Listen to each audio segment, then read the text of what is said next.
Welcome to the Human Capital Innovations Podcast, your go-to source for personal, professional, and organizational growth and development. We hope you tune in often for all things people management, organizational development and change, organizational leadership, and social impact related. Maximize your personal and organizational potential with Human Capital Innovations Podcast.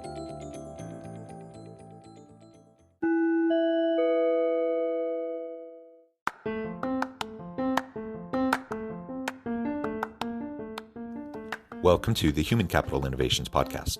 In this HCI podcast episode, I talk with Sarah Hawley about creating a dynamic culture through providing your team more freedom.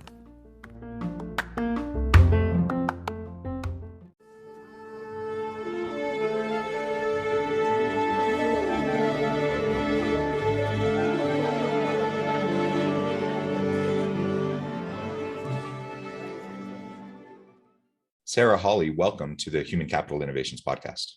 Thanks for having me, John. Great to be here.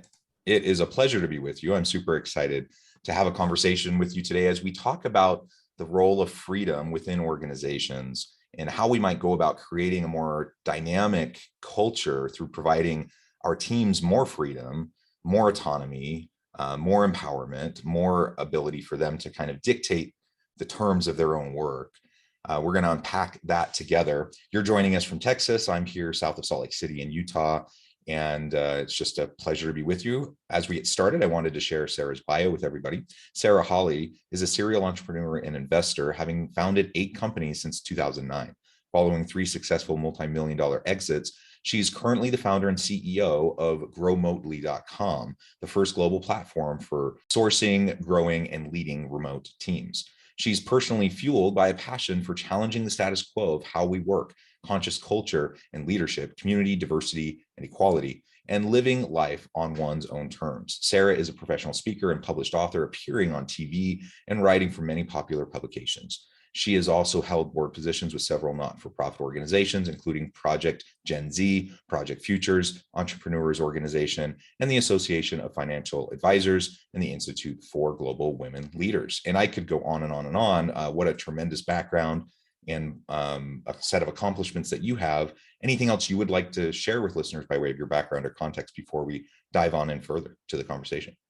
No, I think you did a good job. And it's interesting listening to you read my bio. I'm like, oh, not surprised that we are talking about this particular topic, because I really do have such an affinity for like understanding myself and knowing myself and coming back to personal empowerment. It's just, it's no wonder that I am looking at this in the organizational context and can really empower and help our teams as individuals, but also help the team and the company and the culture. So funny to reflect on things while I listen. Yeah. And in the pre-interview, as we were just chatting and getting to know each other a little bit, it was fun just discussing really both of our experiences with kind of the traditional setup of corporate structures and systems and policies and practices, both in organizations, but in society as a whole. And really this observation that we both had, that we just seem to continue to layer more and more and more on to the way we work and the way we function. I've seen this as well, just as you had expressed. And maybe we can start there and describe for us a little bit about your experience in that kind of a setting, and what that does to people and teams in terms of productivity and innovation when you're in an organization that tends to kind of constrict more and more and more with more layers of bureaucracy or policies, procedures, all of those things that are put in place for a reason. They're trying to protect people. They're trying to comply with the law. They're trying to make sure there's consistency across the organization. So there are certainly reasons to have those things. But what happens when the pendulum swings too far and we get too much of that stuff going on within organizations, in your experience? I mean, I'm someone who's always just hated like rules and authority, and I want to break the rules. And one of the things that I remember happening to me early on in my career was being like tasked with something and given responsibility, so to speak, to get this thing done, and then having someone just on me the whole time about how I was getting it done and how was it progressing and when would I get it done, and the way that I was doing it was never good enough and not fast enough or not on the right timeline that they maybe wanted. And I guess that's essentially micromanagement, but it's another form of just controlling and structures and processes. And the other thing that I witnessed, and something that I did as well in my early leadership days, was like when one person or one thing would happen in the company, a new blanket policy would come in for everybody now has to adhere to this blanket policy because this one thing happened.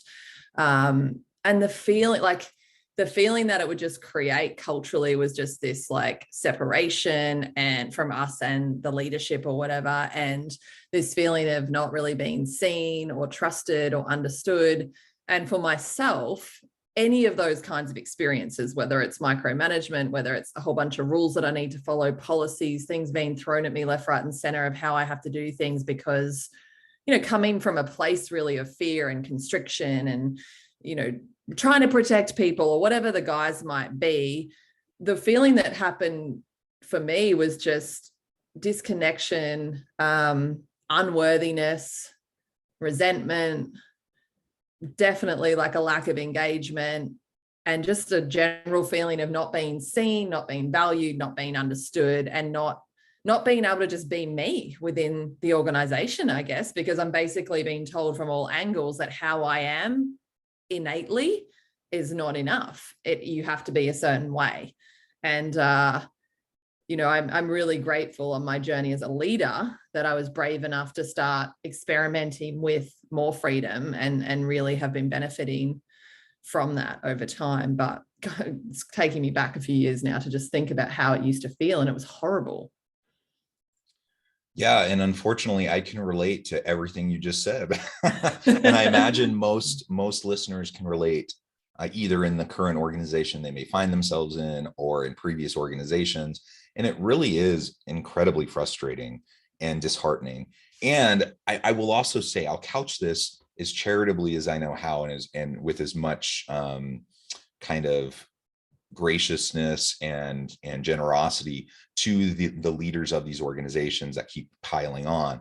I think they do it with good intentions. I think they do it because they want to do right by their people, because they want the organization to be successful and so forth. But you're absolutely right. The number of times that I've seen some numbskull somewhere in the organization doing something stupid, and then all of a sudden a new blanket policy comes out that restricts everybody across the organization in ways that seem insane. The number of times I've seen that is crazy. And so I guess the question then becomes, how do we deal with the stupid, like that really dumb employee that does something that most people would never do? How do we deal with that while not piling on the layers of bureaucracy, policies, approvals, all those sorts of things, in an attempt to make sure that, of course, we don't want harassment or bullying behaviors. We don't want unethical behaviors. We don't want any of that stuff within our organization, but just piling on the layers isn't necessarily the way to achieve that. Totally. Yeah. The way that I deal with it is transparently and openly. So bringing what happened to the surface, or what the situation is, or whatever the dynamic, and talking really openly. And I mean, in some cases, it's appropriate to have a one-on-one conversation, first, and move through whatever's going on, looking at it, like opening up a space where everybody can look at it from different sides and different angles and have a deeper understanding of how everybody is experiencing whatever might have happened. And then with permission, and I mean, we do have a very transparent culture, so that permission is kind of constantly being opted into, but talking about it openly in the organization. So, I mean, I can give an example. We had a situation recently where someone came into a meeting and blew off a bit of steam, but directed it at someone.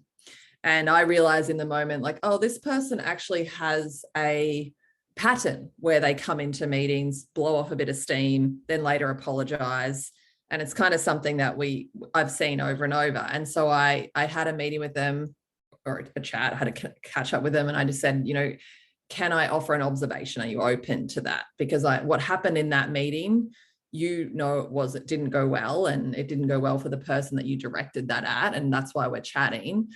And they were like, yeah, I'm open to the observation. I said, I've noticed it happen over and over again, where you come in, you blow off steam, usually not directed at a person, just kind of, and then you apologize. So obviously you don't, you feel a little bit bad, you feel a little bit guilty for doing that. And they were like, yeah, I don't like that I do that. And I'm like, cool. Well, there's an opportunity to just change that behavior and see how it affects everyone. And so something that we do in all of our meetings is, when we first come into the meeting, we take 3 breaths together, and then we do like a 1-word opener of how everyone's feeling. And so we were able to talk about that again. And I said, one of the reasons we do that is to acknowledge that we're all coming in from different energies, and in our company, different time zones, different times of the day. So someone could be coming in like celebrating, they just had a really big win. Somebody else could be really in the middle of a big problem, really stressed and overwhelmed. And we take those deep breaths and we have those 1-word openers in order to kind of drop into energetic resonance together and remember that we're all coming from different places. And so we were able to talk through like, oh, that's why we do that thing, remember. And the person was like, yeah, you're right. And so we just had a beautiful conversation about it and brought some awareness to the pattern. And then that person was able to like share that experience and story with the rest of the team. So, I think it's, that's how I like to handle things, is let's talk about it. Let's talk about what happens from all sides and how people experience it. And then let's share it with everybody so that we can learn from it. But, somebody, myself 10 years ago, might have, I don't know, fired the person, or, laid down some law that like, that's not acceptable. And we now have a policy that, I don't know, something else is going to happen, or who knows how I would have handled it. But that's really the way that I handle it in my organization is, well, let's sit down and talk about this. Let's understand what's going on for you. And, I'm not going to share, they did share that sort of thing, and that's their journey, but they shared where that had come from and why, largely coming from corporate America, to be honest. Like, that was how people talk to each other and deal with each other in other organizations. So we had an opportunity to talk about as well that that's not the culture that we want to create here together. And the only way to not create it is to not do it. Yeah, there's so much of what you just shared in that example that I really love. And I'll note that in order to do what you just described, it requires some skill in terms of having difficult conversations and facilitating those, and having emotional intelligence, and just the ability to recognize those types of things, the courage to address them as they arise.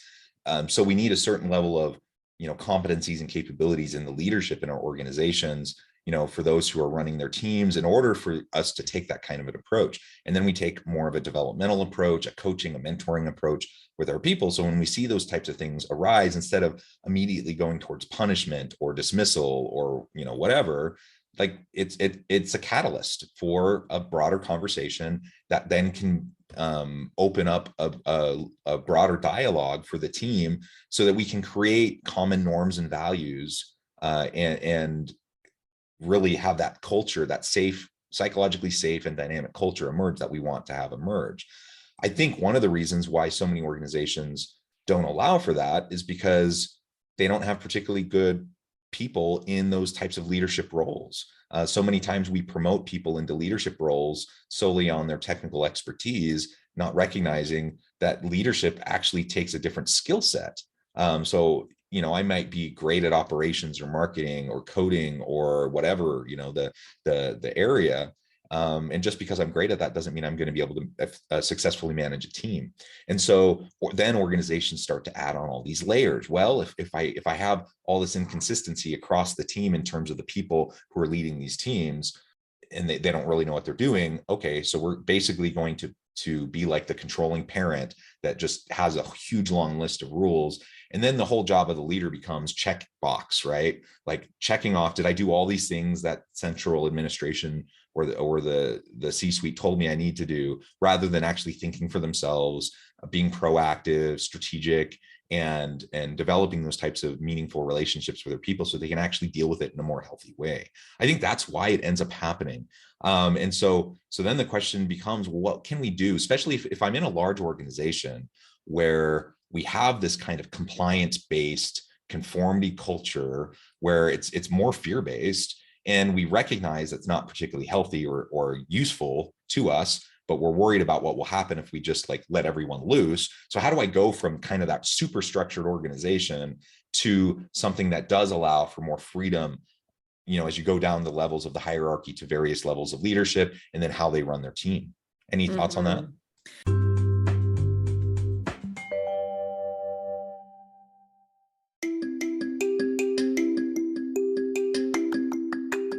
I'm excited to announce the publication of my new book from HCI Press, Bluer Than Indigo Leadership: The Journey of Becoming a Truly Remarkable Leader.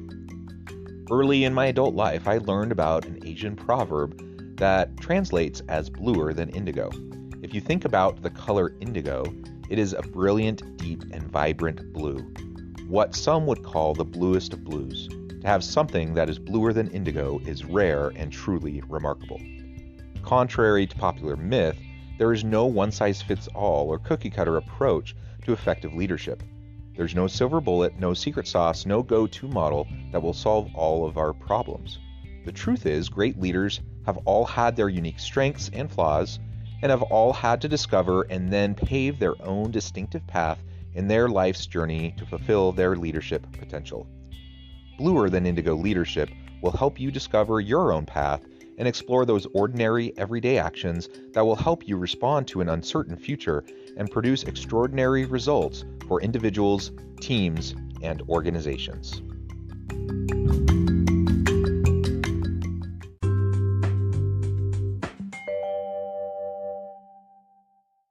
Yeah, well, I mean, if anyone's been on their own personal growth journey, I think you will be familiar with the idea that sometimes it gets a little messier before it gets better.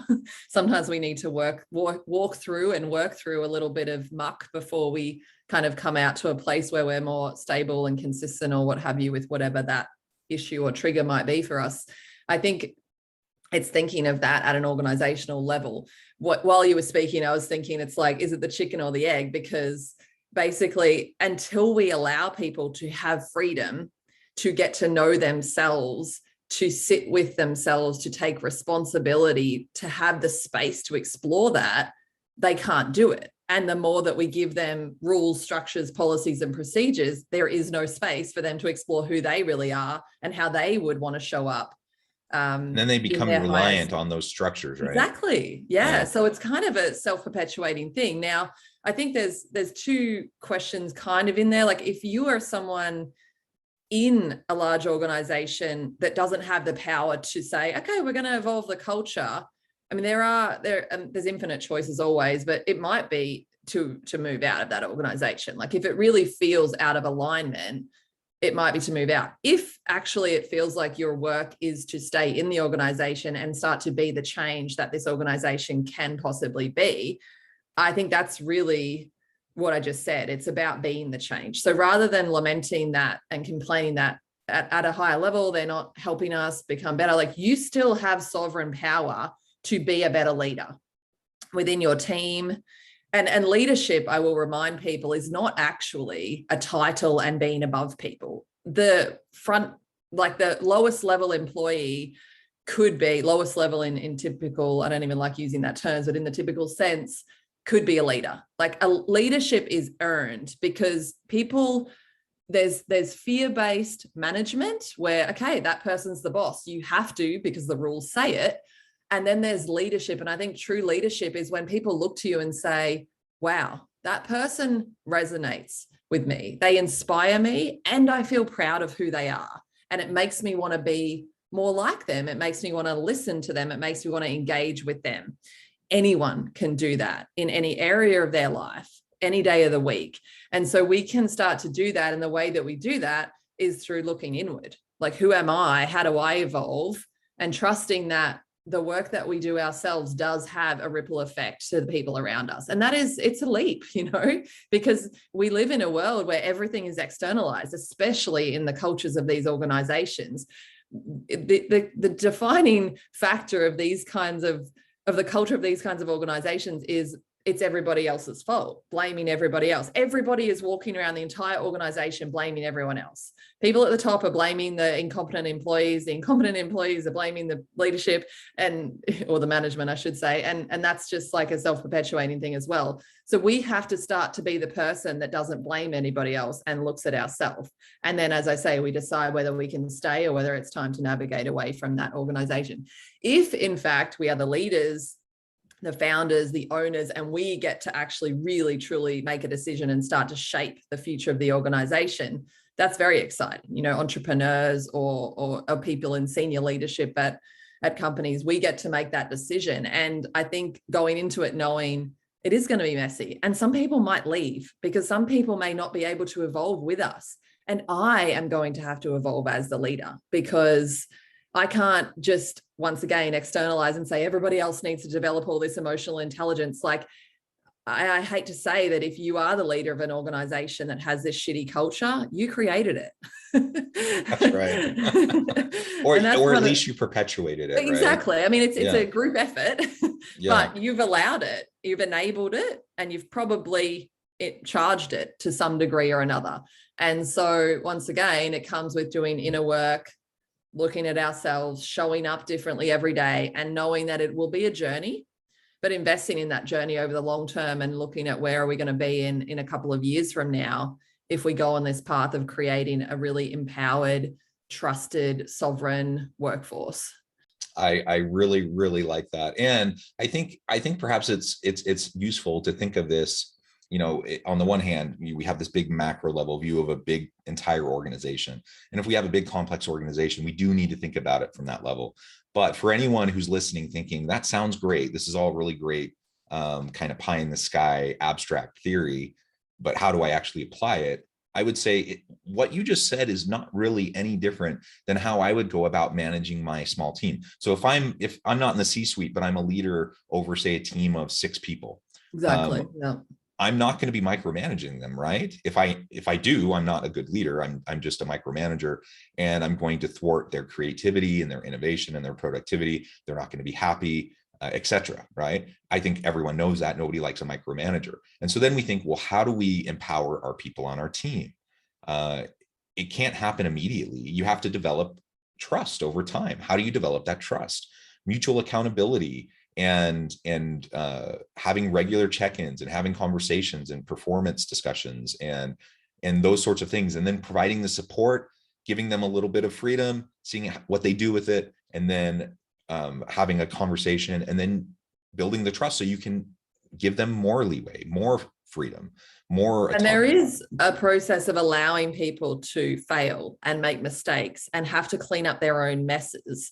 Because I think that's a really common thing that we see, especially in smaller businesses. You'll often find the entrepreneur or founder doing that. They're actually keeping a lot of things together. But we also find it in teams within organizations where the manager or leader of that team is actually kind of ultimately making sure everything gets done, and not from the perspective of just leading and guiding, but like they'll jump in and get it done. And I think that it is really hard, but when somebody does something and it doesn't work out and they have to clean that mess up once, there is so much learning there that will never happen again. If you clean their mess up, you'll be cleaning their mess up every single week. And that is the reality, because you're not allowing for that growth. You're not allowing for that learning. You're not, the message you're also communicating to that person at some level is you are not worthy. You're not good enough. So I'll come in and save the day every single time. Whereas if you say, do it and do your best. And then when their best doesn't work out, you sit down and say, what do we learn? How do we make it better? How can I support you? And they feel, wow, I'm worthy. I'm able to be here. I would also offer as well, like another practical tip, if you are that person who's not the manager or the leader, but you're in the team, you have the power also. And a simple thing could be, this would be going back to the old office days where maybe you go to the bar with your colleagues on a Friday night, but however that shows up for you now, maybe you're just on a social chat, or you're chatting on Slack or whatever. When your teammates start complaining about the company, about the leaders, about whoever, you just say, hey, I don't want to talk about that. Like, this is what I love about being here, and that's what I want to focus on. Can we change the conversation? Like, that is so powerful to just show up and say, I'm not going to be doing that anymore, because the only way you can create a great place to work is to be that. If you continue to complain and moan about the place you work, you are just creating that place. So just kind of wanted to throw that practical thing in there. For people who might feel like they're powerless, you're not. Yeah.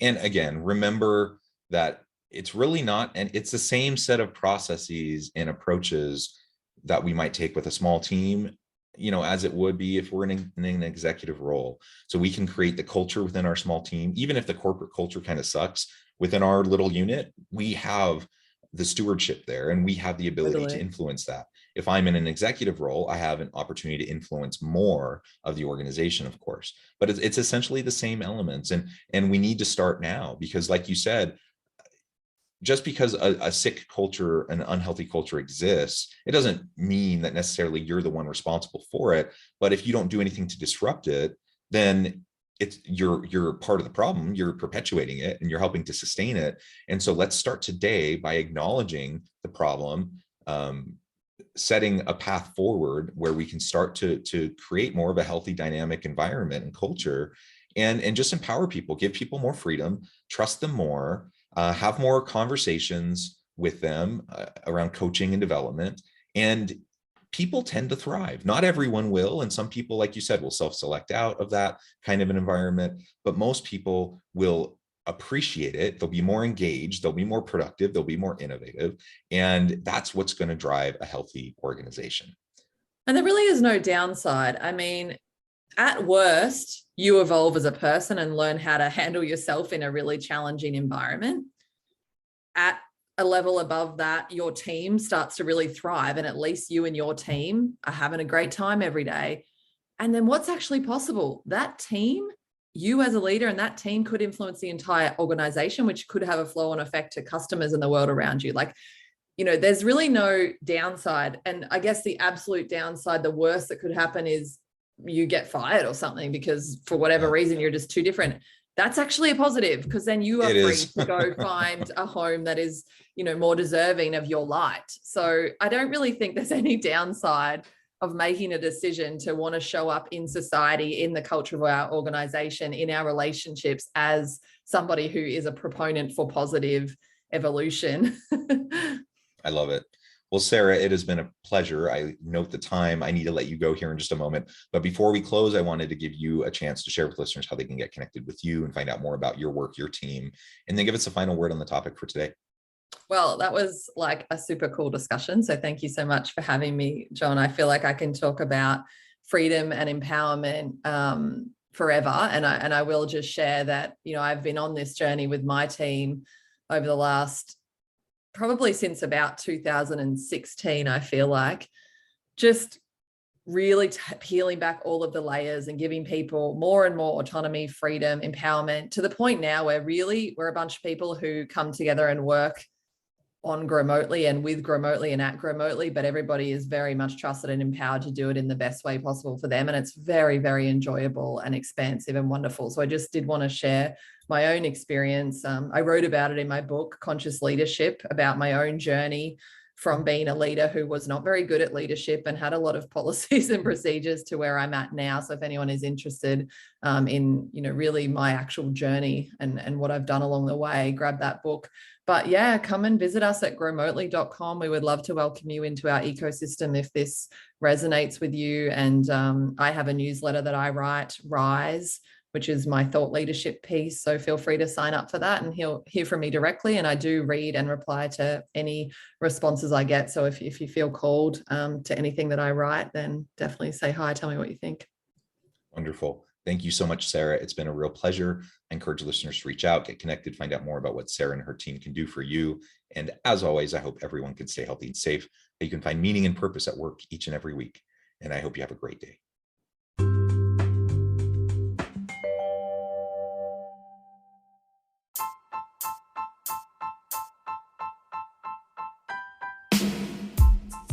The alchemy of truly remarkable leadership. Ordinary, everyday actions that produce extraordinary results. Consider how the nature of work has shifted over the past 50 years. With increased globalization, rapid technological advancement, and the shift in economic composition, the average job of today looks very different than the average job of 50 years ago. What will the jobs and organizations of tomorrow look like? Moreover, what does this all mean for organizational leaders? What are the core competencies and capabilities of organizations and their leadership that are prepared for continued disruption and geopolitical and socioeconomic shifts? Regardless of what the future holds, increasingly, leaders need to be socially minded, data-driven, decisive, champions of talent, and disruptors of the traditional notions of leadership, teams, organizations, and work. The alchemy of truly remarkable leadership will help you to explore your own leadership competencies and capabilities and consider ways to apply and implement them into your workplace and personal life.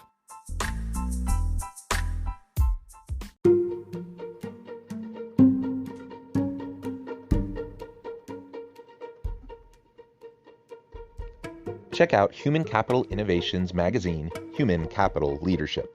Human Capital Leadership is a free, interactive e-magazine with the mission to help individuals, leaders, and organizations find innovative approaches to maximize their human capital potential.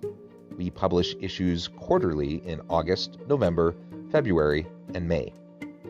Take a look at the latest issue and let us know what you think.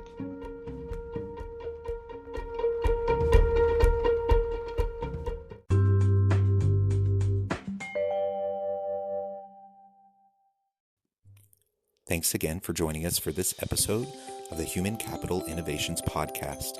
I hope you stay healthy and safe and that you have a great week.